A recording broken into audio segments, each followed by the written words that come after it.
Public Bill, second reading. The Honourable Bholah. Mr. Speaker, sir, I move that the Anti-Money Laundering and Combating the Financing of Terrorism and Proliferation Miscellaneous Provisions Bill 2024 be read a second time. Mr. Speaker, sir, I seize this opportunity at the start of my speech to congratulate you upon your election as Speaker of the National Assembly.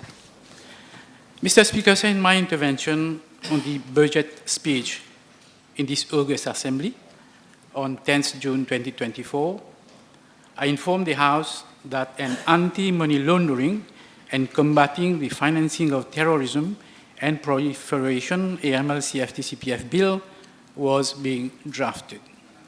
Today, I am pleased to introduce this bill, which aims to amend various enactments with a view to meeting international standards of the Financial Action Task Force, FATF, on anti-money laundering and combating the financing of terrorism and proliferation, and to provide for matters related thereto.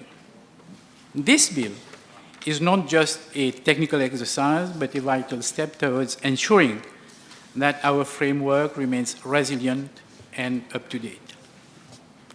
Mr. Speaker, sir, before delving into the clauses of this bill, the House will acknowledge the remarkable progress achieved by this government to enhance our AML-CFT-CPF framework, propelling Mauritius into the echelon of top-tier jurisdictions rated as compliant or largely compliant with all 40 FATF recommendations.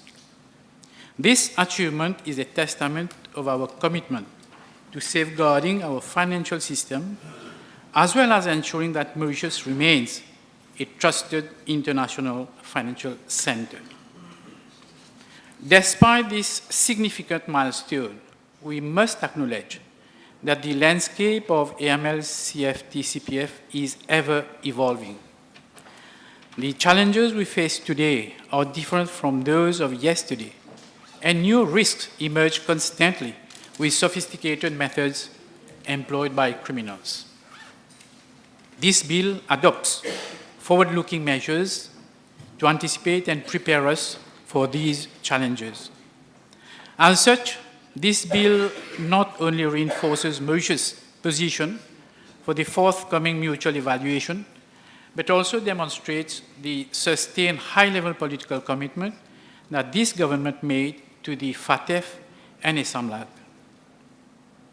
In addition, by fostering a robust regulatory environment, we create a supportive atmosphere for business and innovation, ultimately benefiting our citizens and the wider economy. Mr. Speaker, sir, now allow me to elaborate on the approach adopted in the development of this piece of legislation. Firstly, adopting a whole of government approach, all competent authorities involved in AML-CFT-CPF submitted their proposals for legislative amendments to address any gaps in the legislative framework and to increase operational effectiveness. Secondly, a legal team was set up at the level of my ministry to analyze the proposed legislative amendments. The team is chaired by a representative from the Attorney General's office and includes members from the Financial Services Commission and the Bank of Mauritius, who collaborated with my ministry to assess the implications of these amendments on existing legislation, and evaluate their alignment with FATF recommendation. In line with government's policy to develop effective mitigating measures grounded on an up-to-date understanding of risks across the financial services sector, the legal team has also considered legislative proposals to address any legislative gaps identified during the national risk assessment exercise. Thirdly, consultation was held with all the relevant competent authorities to ensure that the bill addresses their requirements. This involved dialogues and collaborative sessions with key stakeholders, including law enforcement agencies, financial sector supervisors, regulatory bodies, and the Financial Intelligence Unit. These consultations were critical in identifying practical challenges and gathering valuable insights to fine-tune the legislative provisions. Mr. Speaker, sir, the bill which I am presenting today will amend 16 legislations, and the main legal amendments focus on the following. 1, enhancing the powers of AML CFT supervisors. 2, broadening factors to be considered when imposing administrative sanctions. 3, strengthening the CFT regulatory framework of non-profit organizations. 4, improving the beneficial ownership framework. And 5, enhancing international cooperation for prompt and constructive exchange of information in line with international standards. In short, the bill provides a comprehensive legislative framework to ensure continuous compliance with international standards and best practices. Mr. Speaker, sir, I will now elaborate on the key features of the bill. Firstly, the amendments under Clause 2 of the Bank of Mauritius Act aim to strengthen compliance with Criterion 40.16 of the FATF methodology, enhancing confidentiality safeguards for any dissemination of information, exchange, or use of that information for supervisory or non-supervisory purposes, unless there is a legal obligation to disclose or report the information exchanged. In addition, amendments in Section 50 of the Bank of Mauritius Act will broaden the factors considered for administrative penalties and introduce new sanctions for non-compliance, aiming to strengthen the regulatory oversight of financial institutions.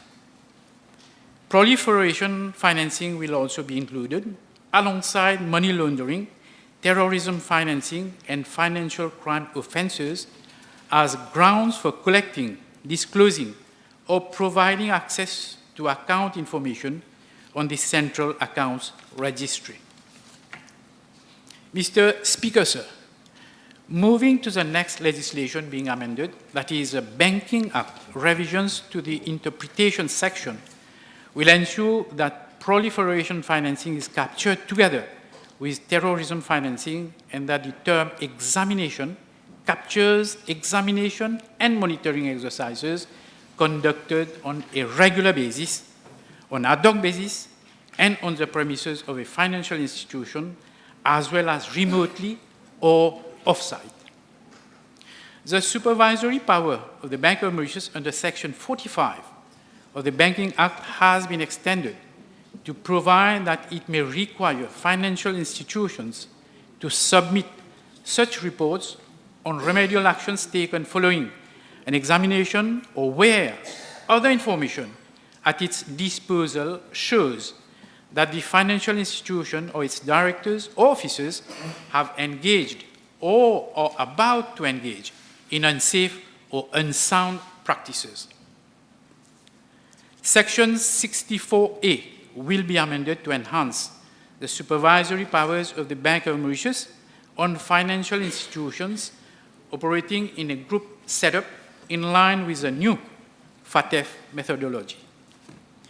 A new section, namely Section 64E, on cooperation and exchange of information with domestic and foreign counterparts, will be added to enhance international cooperation by enabling the prompt and constructive exchange of comprehensive supervisory information with domestic and foreign counterparts for AML, CFT, CPF purposes, while safeguarding confidentiality and proper use of exchanged information. Financial institutions will be mandated to document their risk assessments in writing, keep them up to date, and submit same promptly to the Bank of Mauritius upon request. Mr. Speaker, sir, under Clause 4, the Companies Act will be amended to, amongst others, enhance compliance with Criterion 8.4b of the FATF methodology, which relates to the application of effective, proportionate, and dissuasive sanctions for violations by companies limited by guarantee. In addition, companies will be obliged to submit additional evidence to ensure the identity of the beneficial owners.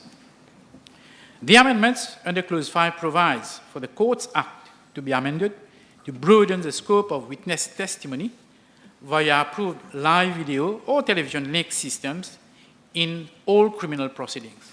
It will further facilitate the admissibility of out-of-court statements when the person is unavailable under conditions ensuring fairness and judicial oversight.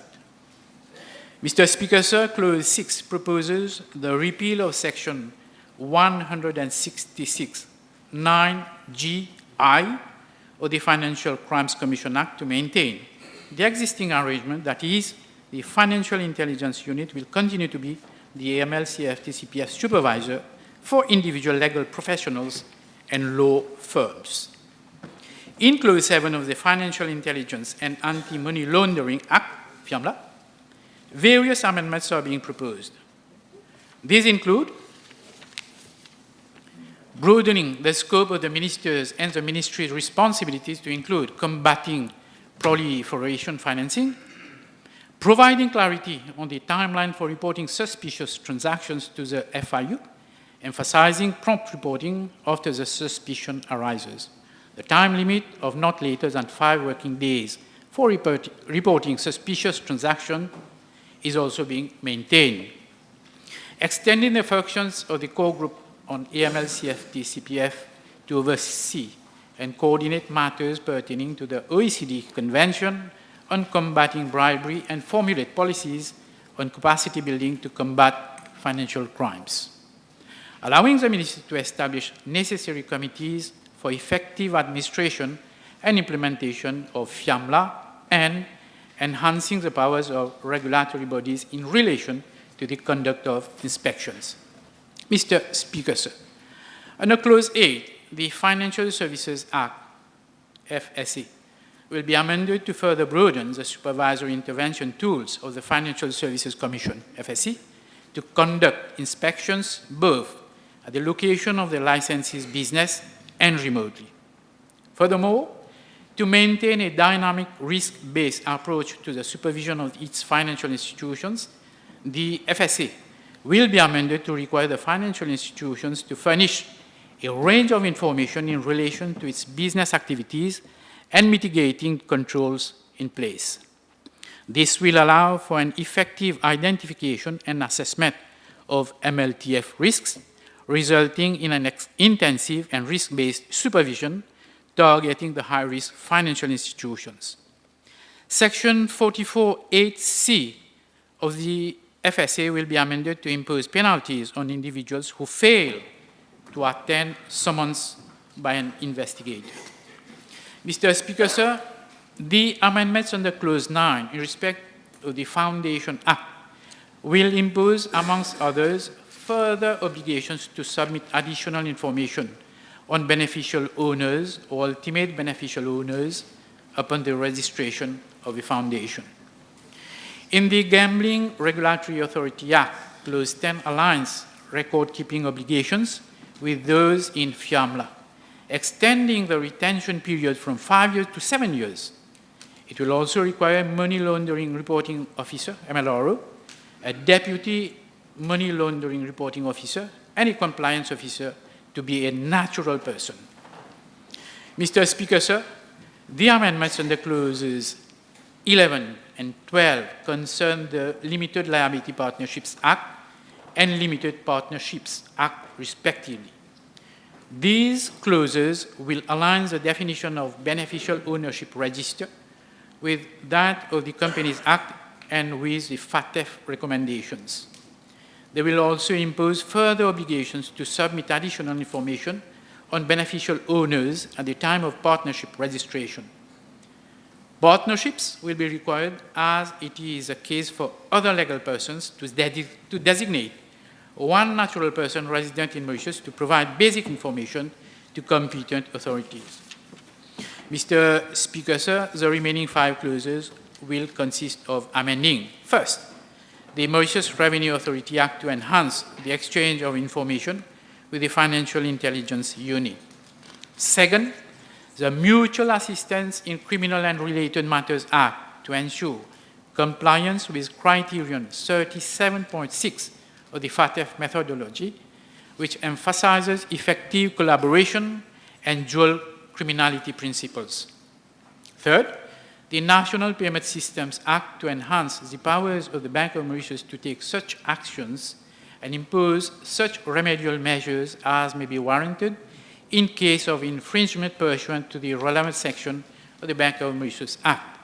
Fourth, the Notaries Act to require every notary to hold at least 2 professional accounts, one for the notarial office and another for clients' funds, ensuring segregation from personal and professional monies. And lastly, the Virtual Asset and Initial Token Offering Services Act to harmonize the FSC's approach to supervising its licensees, allowing the latter to request off-site access to information from virtual asset service providers. Mr. Speaker, sir, this bill is another testimony of government's unflinching commitment to sustain the integrity of the financial ecosystem and to establish a resilient framework that can withstand the complexities and dynamism of rapidly evolving global financial transactions.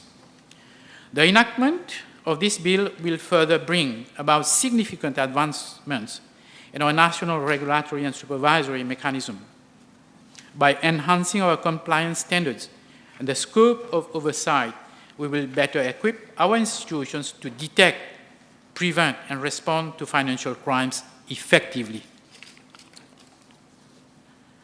This is not merely a legislative exercise, but a crucial step towards securing our nation's financial future and protecting the interests of all stakeholders. Mr. Speaker, sir, it is also imperative to acknowledge the broader socio-economic implications of this bill.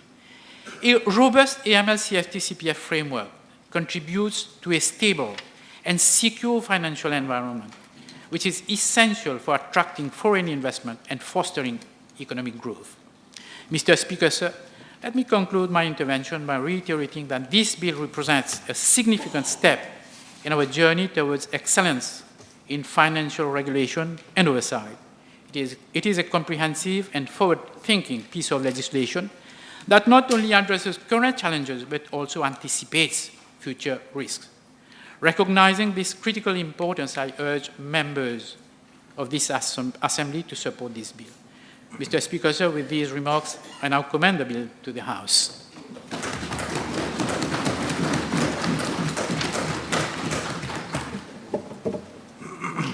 The question is that the Anti-Money Laundering and Combating the Financing of Terrorism and Proliferation Miscellaneous Provision Bill number 9 of 2024 be read a second time. Those in favor say aye, those against say no. Aye. Committee stage.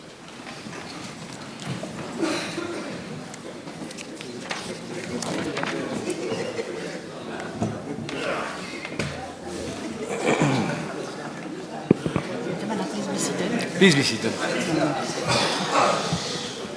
Clause 1, short title. Clause 2, Bank of Mauritius Act amended. Clause 3, Banking Act amended. Clause 4, Companies Act amended. Clause 5, Courts Act amended. Clause 6, Financial Crimes Commission Act 2023 amended. Clause 7, Financial Intelligence and Anti-Money Laundering Act amended. Clause 8, Financial Services Act amended. Clause 9, Foundations Act amended. Clause 10, Gambling Regulatory Authority Act amended. Clause 11, Limited Liability Partnerships Act amended. Clause 12, Limited Partnerships Act amended. Clause 13, Mauritius Revenue Authority Act amended. Clause 14, Mutual Assistance in Criminal and Related Matters Act amended. Clause 15, National Payment Systems Act amended. Clause 16, Notaries Act amended. Clause 17, Virtual Asset and Initial Token Offering Services Act 2021 amended.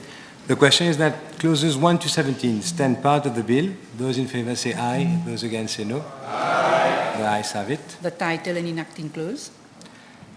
The question is that the title and enacting clause, 10 part of a bill, those in favor say aye, those against say no. Aye. Ayes have it.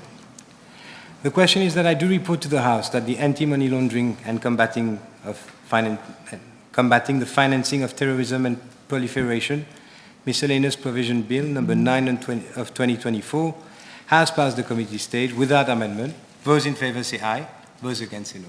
Aye.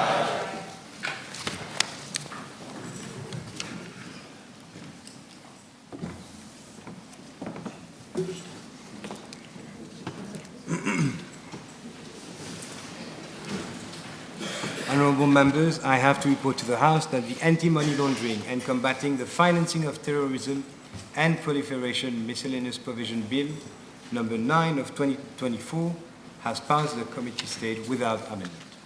Public bills third reading. Mr. Speaker, sir, I move that the anti-money laundering and combating the financing of terrorism and proliferation Miscellaneous Provisions Bill number 9 of 2024 be read a third time and passed. The question is that the anti-money laundering and combating the financing of terrorism and proliferation Miscellaneous Provision Bill number 9 of 2024 be read a third time and passed. Those in favor say aye, those against say no. Aye.